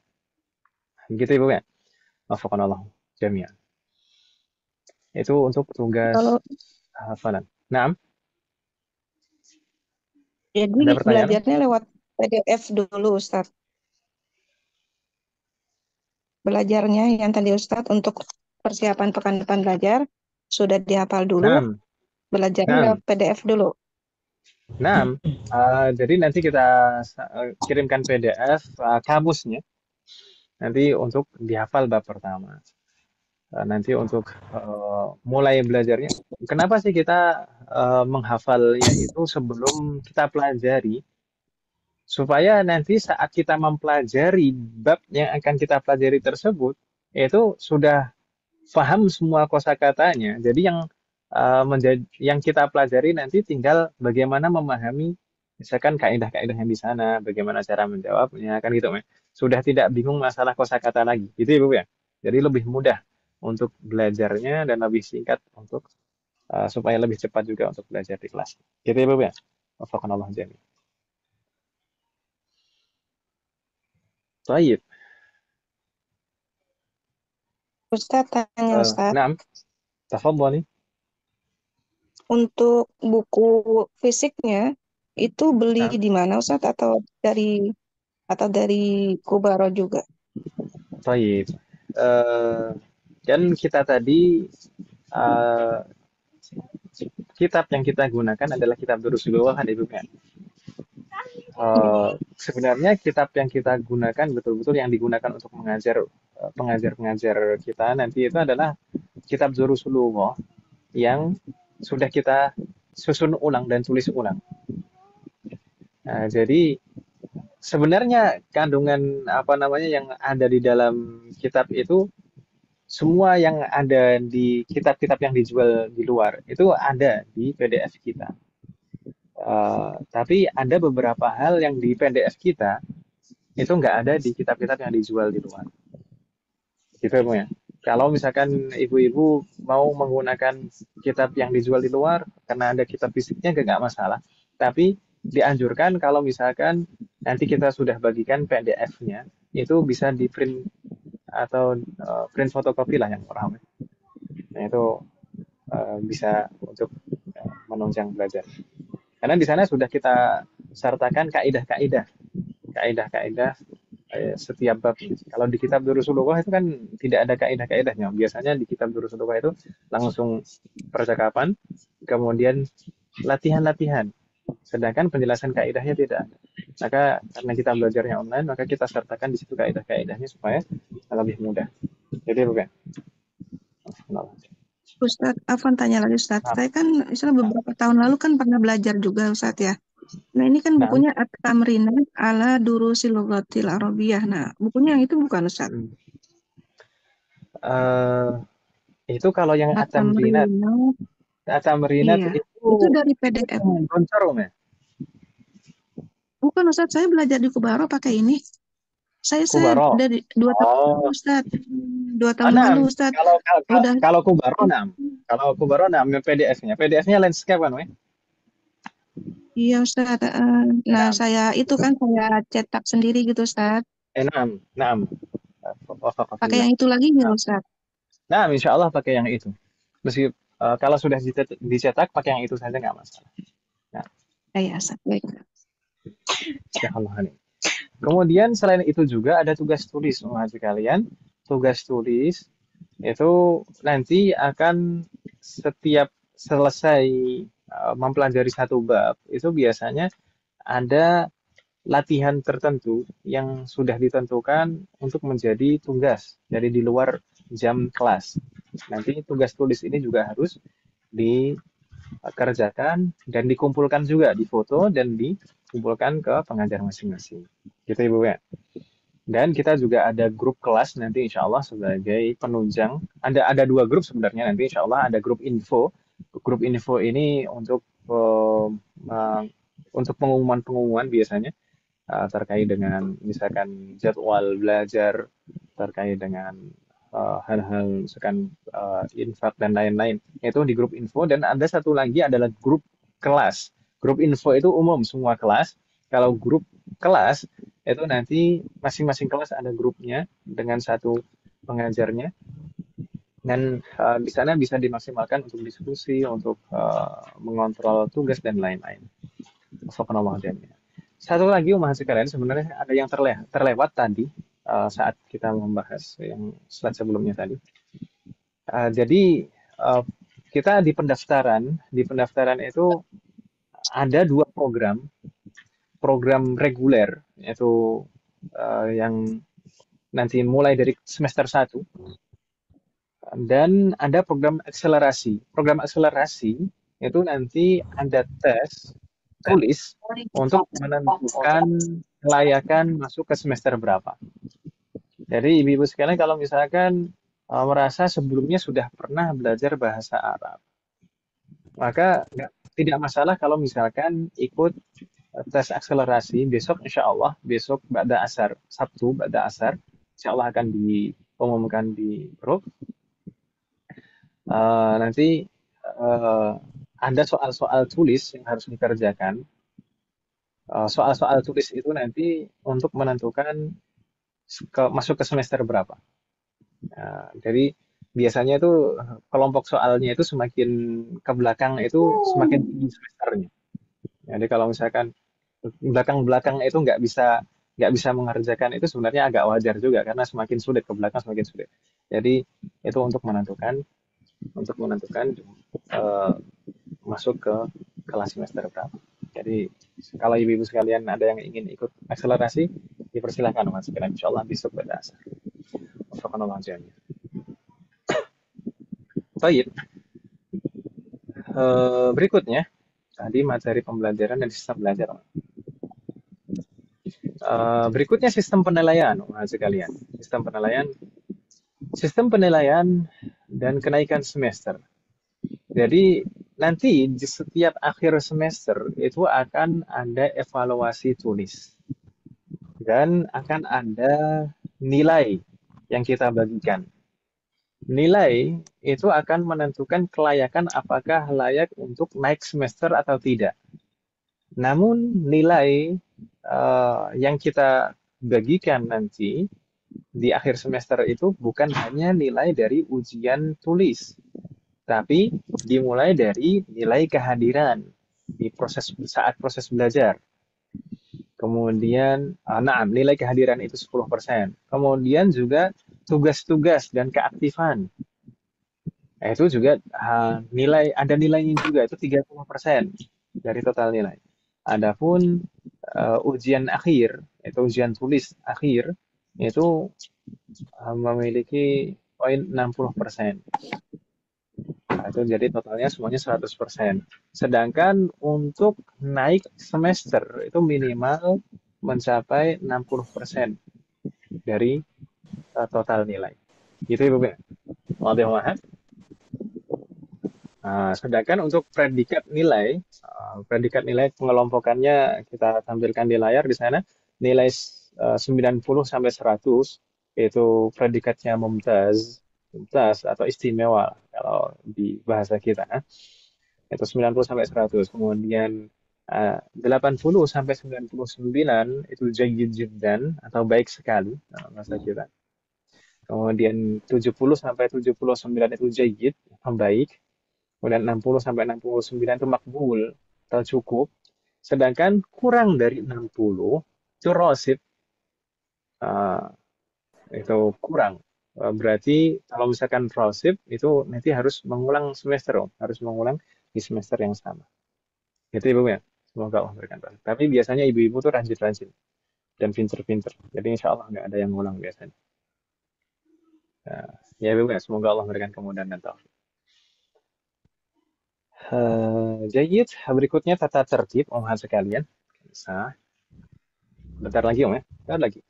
Ini ada tips sukses belajar online. Oh ini ada sebelum tata tertib di sini ada beberapa saran untuk belajar online karena belajar online itu kan berbeda dengan belajar offline Ibu sekalian. Meskipun ibu-ibu mungkin sudah terbiasa belajar online. Yang paling pertama Om sekalian, ini tentu menata hati kita. Apa nama sekalian? Apakah suara saya terdengar? Terdengar jelas. Terdengar jelas Ustaz. Baik, mungkin ini apa connection I think maybe mungkin. Rubama, maybe itu rubama gitu bahasa Arabnya. Di surat Maryam ya ada bang. Nah, baik. Yang paling pertama, hendaknya kita menata hati kita. Jadi, kita belajar itu dalam rangka ibadah. Jangan pernah menganggap belajar itu sebagai beban. Kadang itu ada orang belajar itu, ini ketika datang waktunya belajar, aduh berat sekali. Seakan-akan ini sebagai beban hidup. Ini ganggu waktunya. Enggak, jangan pernah merasa seperti itu. Hendaknya kita selalu merasa butuh untuk belajar. Ibadah sebenarnya kan hakikatnya itu kita yang butuh untuk beribadah ya kan Ibu ya, bukan Allah yang butuh ibadah kita, tapi kita yang butuh untuk beribadah. Demikian juga belajar dalam rangka ibadah, kita yang butuh belajar. Maka hendaknya kita harus selalu menata hati kita seperti itu dalam belajar.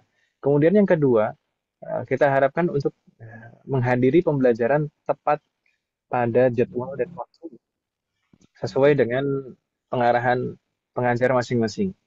Karena mungkin biasanya Ustadz itu suatu ketika tidak bisa mengajar sesuai dengan jadwal, maka biasanya ada waktu pengganti, biasanya seperti itu. Atau diberi tugas tertentu terkait dengan maharat lughawiyah, terkait dengan kemampuan mengasah kemampuan bahasa seperti itu. Uh, Maka hendaknya diperhatikan, diingat, jangan sampai ini sudah daftar gitu ya, dan sudah memilih waktu, sudah menentukan waktu, ternyata waktunya belajar, wah lupa gitu. Tidak hadir, maka diperhatikan untuk kehadirannya. Kemudian yang ketiga, mempersiapkan perlengkapan belajar online sebelum dimulai pembelajaran dan pastikan koneksi jaringan stabil. Karena itu tadi kita untuk belajar, mungkin belajar online itu persiapannya tidak hanya seperti belajar offline. Kita harus mempersiapkan alat-alat kita, device-device kita, misalkan dengan HP atau dengan laptop. Kemudian kalau bisa menggunakan hands-free, earphone seperti itu supaya lebih jelas dalam menyimaknya. Kemudian juga pastikan koneksinya, jangan sampai nanti sudah mau mulai belajar ternyata tidak ada koneksi atau misalkan pulsanya habis gitu kan. Semoga Allah memberikan taufik dan kemudahan kepada kita. Baik. Berikutnya yang keempat adalah hendaknya kita memilih atau menentukan tempat yang kondusif untuk belajar. Karena kita belajar butuh fokus, maka hendaknya kita memilih tempat yang bisa mendukung kita untuk fokus. Jangan di tempat yang ramai, jangan bising seperti itu. Kemudian yang kelima, disarankan untuk open mic dengan tetap memperhatikan keadaan sekitar. Kalau misalkan memungkinkan kita untuk open mic, maka open mic. Kecuali kalau misalkan ada berisik di tempat kita, maka bisa ditutup mic-nya. Kenapa kok disarankan untuk open mic? Supaya pembelajaran kita itu interaktif. Karena kita belajar bahasa. Belajar bahasa itu butuh keaktifan, ya kan Ibu ya? Dan nanti biasanya itu untuk latihan-latihan itu juga selalu ada interaktif nanti. Jadi biasanya bergantian, ditunjuk satu persatu setiap murid. Baik. Berikutnya, yang keenam, fokus mengikuti proses belajar sampai akhir.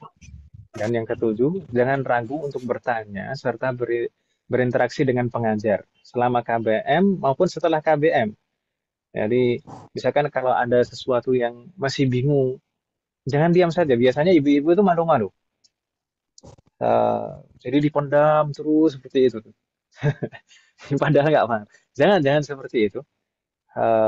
Kalau misalkan tidak paham, langsung saja ditanyakan. Nanti biar diulangi penjelasannya oleh Ustadz. Ustadz Afan misalkan. Ini saya belum terlalu paham. Tolong diulangi penjelasannya. Atau misalkan misalkan sudah selesai pembelajarannya, di luar waktu juga kalau mau bertanya, berkonsultasi tidak masalah. Misalkan ketika mengerjakan tugas misalnya. Ketika mengerjakan tugas ternyata ada kendala, silahkan tanyakan kepada pengajar masing-masing. Gitu ya, bukan?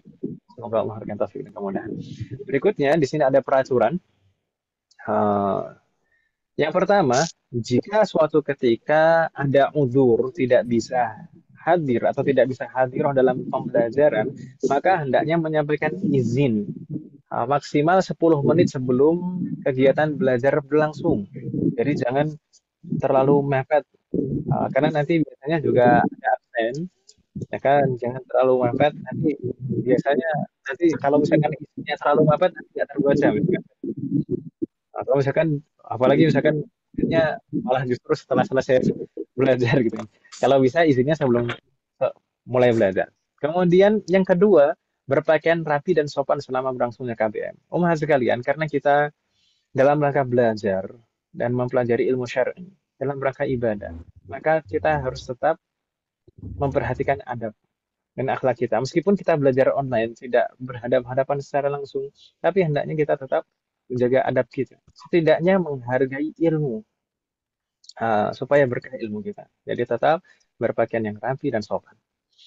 Kemudian yang ketiga, tidak meninggalkan kelas sebelum KBM selesai kecuali ada udzur yang mendesak. Dan yang keempat, mengumpulkan tugas pada waktu yang ditentukan. Nah, mungkin nanti setiap kelas berbeda-beda kesepakatan, karena jadwal belajar kelasnya juga berbeda-beda, maka nanti juga jadwal pengumpulan tugas mungkin juga berbeda-beda. Kemudian yang kelima, mencantumkan nama asli pada akun Zoom saat KBM supaya lebih mudah untuk belajar interaktif. Ya. Kalau misalkan dipanggil atau di absen seperti itu, supaya lebih mudah. Begitu Ibu ya, Wafaqqanallahu jami'an. Ini sebenarnya hal-hal utama terkait dengan program kita.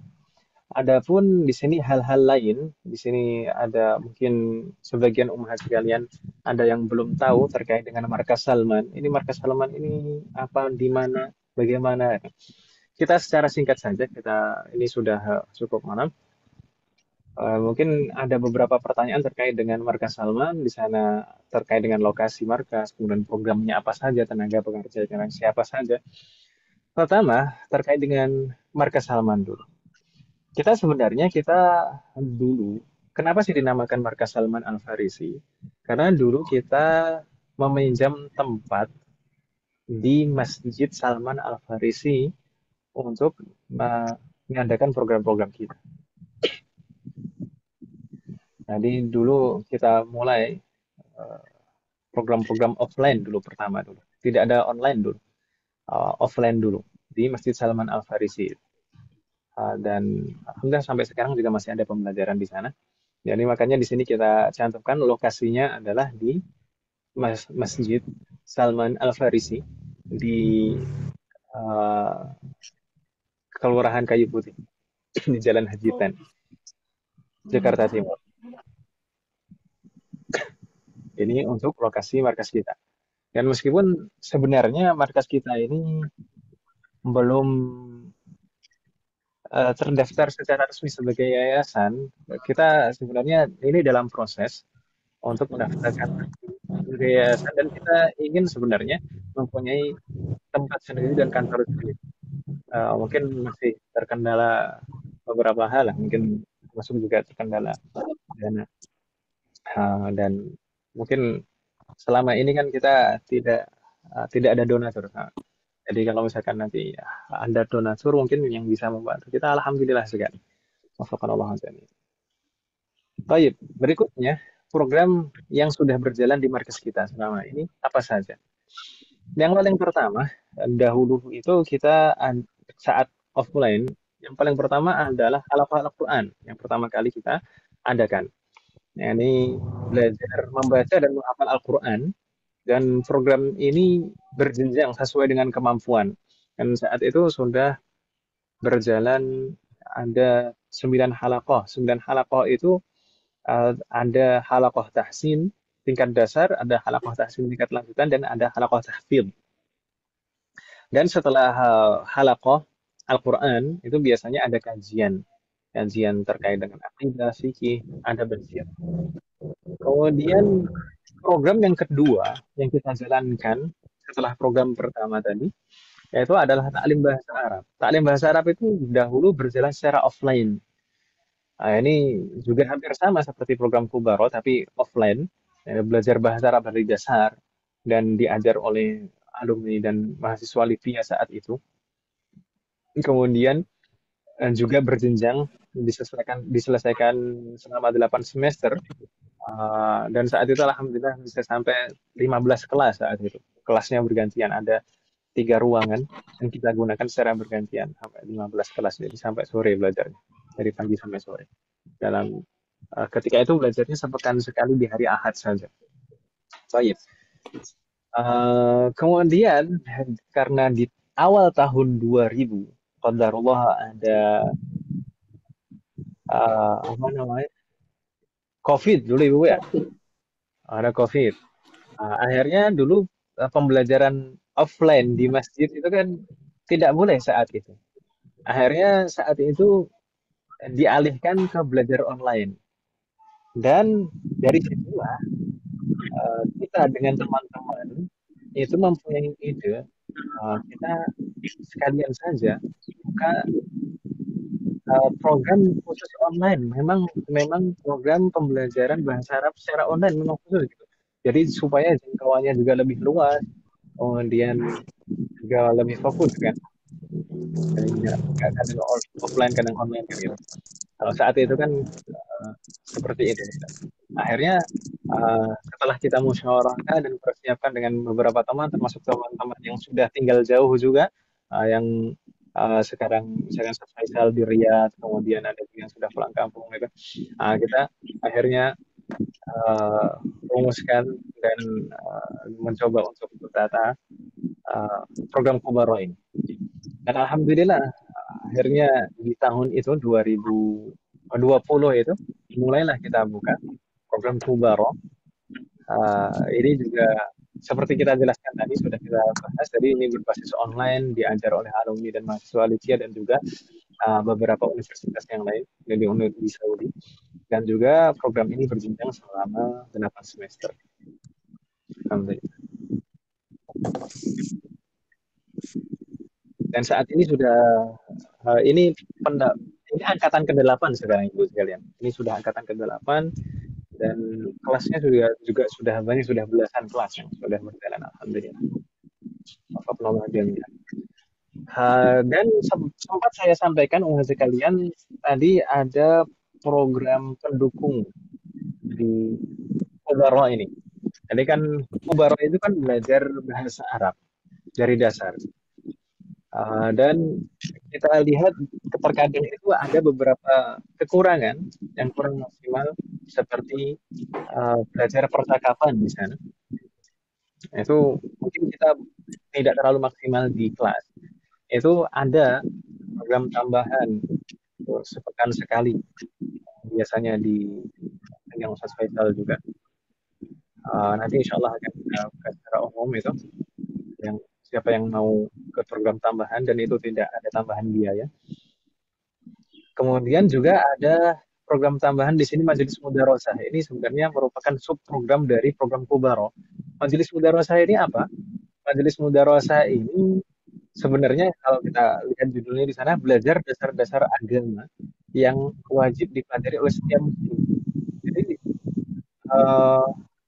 sebenarnya tujuan awalnya adalah mengembangkan kemampuan bahasa Arab, baik dari segi membacanya dan menerjemahkannya, termasuk juga belajar mengi'rab secara dasar. Itu pertama, karena kita belajar di Majelis Mudarosah ini dari kitab langsung, dari kitab berbahasa Arab. Namun selain itu juga, harapan kita di dalam Majelis Mudarosah ini juga mempelajari ilmu-ilmu yang wajib dipelajari oleh setiap muslim dengan merujuk kitab-kitab para ulama. Apa saja yang wajib dipelajari? Di sana pembahasan akidah, fikih, adab dan akhlak. Dan di sini tidak klasikal sistem belajarnya, tapi sistem belajarnya mulai sama. Jadi kita tuntaskan kitab-kitab seperti itu. Ini belajarnya sepekan sekali. Saat ini berjalan setiap Senin malam. Senin malam biasanya pada Isya sekitar jam 20 seperti tadi kita mulai. Tetapi hari ini untuk Majelis Mudarosah. Ibu-ibu sekalian, mungkin ada yang sudah ikut Majelis Mudarosah. Kalau misalkan ada yang belum ikut, boleh nanti kalau misalkan ingin masuk ke Majelis Mudarosah di sana.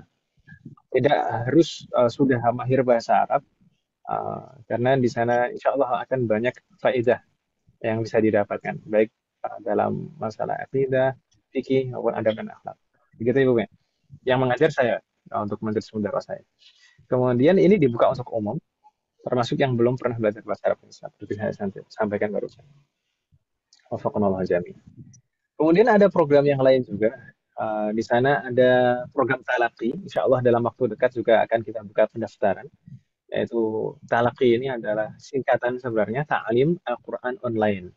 Yani belajar Al-Quran, yaitu belajar membaca dan belajar menghafal Al-Quran. Program tahsin ini berjenjang sesuai dengan kemampuan. Biasanya saat pendaftaran itu akan ada tes. Nanti akan kita masukkan sesuai dengan kemampuan, apakah masuk ke tingkat dasar, tingkat menengah, atau tingkat lanjutan. Adapun tahfidz nanti akan ada kurikulum secara khusus terkait dengan tahfidz. Ini adalah program-program yang sudah kita jalankan selama ini. Sebenarnya kita juga ingin ada tambahan. Oh ya, sebenarnya ada juga yang belum kita cantumkan di sini seperti daurah-daurah yang sifatnya kondisional, seperti saat liburan. Misalnya dulu ada daurah imla, kemudian ada daurah shorof, kemudian kemarin sebelum Ramadan itu ada daurah nahwu, Kemudian juga kita ada kegiatan kemarin Ramadan itu majelis Fajar Ramadan, itu ada majelis tafsir, ada majelis fikih, wafaqanallahu jami'. Itu di antara program-program kita. Dan sebenarnya saya juga berharap nanti ada program khusus itu yang rutin setiap pekan, yaitu ada majelis tafsir dan juga sirah. Sirah itu ada hal-hal yang wajib dipelajari, yang hukumnya fardu ain. Sirah nabawiyah maksudnya yang terkait dengan Nabi Muhammad SAW. Ada yang wajib dipelajari. Maka harusnya kita berusaha untuk mengetahuinya. Adapun untuk tafsir itu juga penting juga, karena seperti kita sampaikan di awal tadi, Al-Quran itu diperintahkan oleh Allah untuk kita jadikan sebagai pegangan hidup kita. Kalau misalkan kita hanya sebatas membaca dan menghafalkan di kerongkongan saja, maka bagaimana kita bisa menjadikannya sebagai pegangan hidup kita? Maka kita harus memahaminya, ya kan Ibu Ben? Itu terkait dengan program-program di Markas Salman Al-Farisi. Adapun tenaga pengajar, ini ada kita tampilkan di sini. Di sana ada pengajar talaqi, kemudian kubaro, dan pengajar bahasa Arab yang ini mungkin ini yang pengajar kubaro. Khusus untuk mengajar kubaro, ini yang pertama saya sendiri, nama saya Muhammad Thohar. Saat ini saya tinggal di Sragen. Sebelumnya saya pernah di Jakarta juga. Mungkin ibu-ibu yang tinggal di Jakarta pernah bertemu dengan saya, atau bahkan pernah saya ajar yang daftar sekarang ini. Wafaqanallahu jami'an. Kemudian ada Ustaz Faisal. Sekarang beliau masih belajar di Riyadh di King Saud University. Kemudian ada Ustaz Syafiq, ini alumni Libya, saat ini masih di Jakarta beliau. Beliau nikah dengan orang Jakarta. Kemudian Ustaz Arlanda Bagas, beliau juga alumni Libya. Saat ini juga masih di Jakarta. Kemudian ada Ustaz Taqi, ini masih mahasiswa di Libya. Kemudian Ustaz Remli juga alumni Libya. Di sana juga ada Ustazah Triska dan Ustazah Rifanisa. Ustazah Triska, ini masih salah. Ustazah Triska kalau nggak salah sekarang sudah di Solo. Kemudian Ustazah Rifanisa di Banten. Wafaqanallahu jami'an. Ini pengajar kubaro. Tayyib, mungkin ini umat sekalian yang bisa saya sampaikan. Mungkin ada pertanyaan dari umat sekalian sebelum kita cukupkan. Wafaqanallahu jami'an.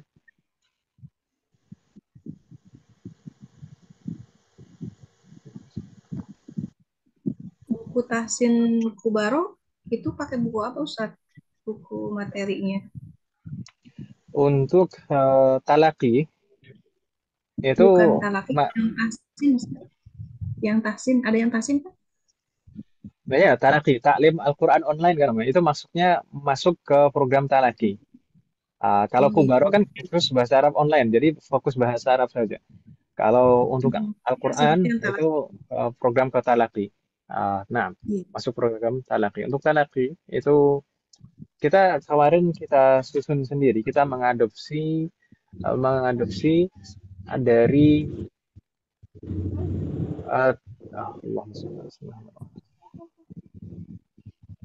kita mengadopsi dari dua metode, yaitu metode Iqra dan satu lagi metode Tahaji. Dari mana itu Ustaz? Haji? Metode Tahaji itu dulu yang menulis itu Syekh yang mengajar di Wadi Mubarak.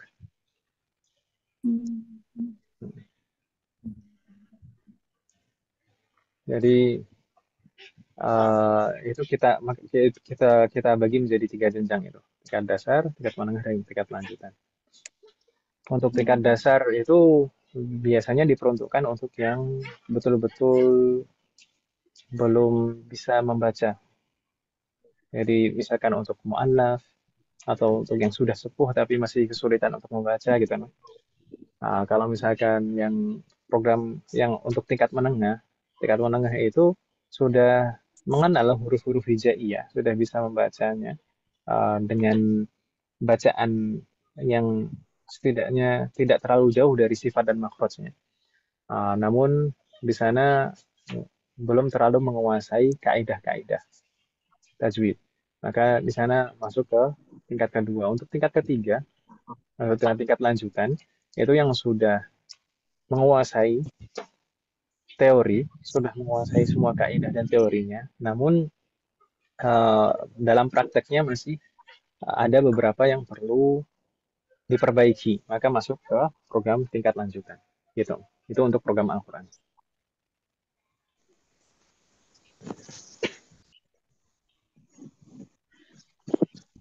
Ada lagi pertanyaan, Mas sekalian? Tidak ada, Ustaz. Jazakumullah. Sudah cukup, terima kasih. Sudah cukup. Apa nih, Om? Ini cukup lama sekali. Sampai malam. Saya minta maaf Ibu sekalian. Mungkin Ibu sekalian sampai ngantuk. Saya minta maaf Ibu sekalian. Kita cukupkan. Semoga apa yang kita bahas dan pelajari malam hari ini bermanfaat dan barokah. Semoga Allah selalu memberikan kita semuanya kita mengamalkan setiap yang kita pelajari. Semoga Allah selalu memberikan kemudahan, keberkahan, kesabaran, keistiqomahan serta keikhlasan dalam proses belajar kita. Amin, amin ya robbal alamin. Amin. Wassalamualaikum warahmatullahi wabarakatuh. Wa ala alihi wa sahbihi ajma'in. Kita tutup ya.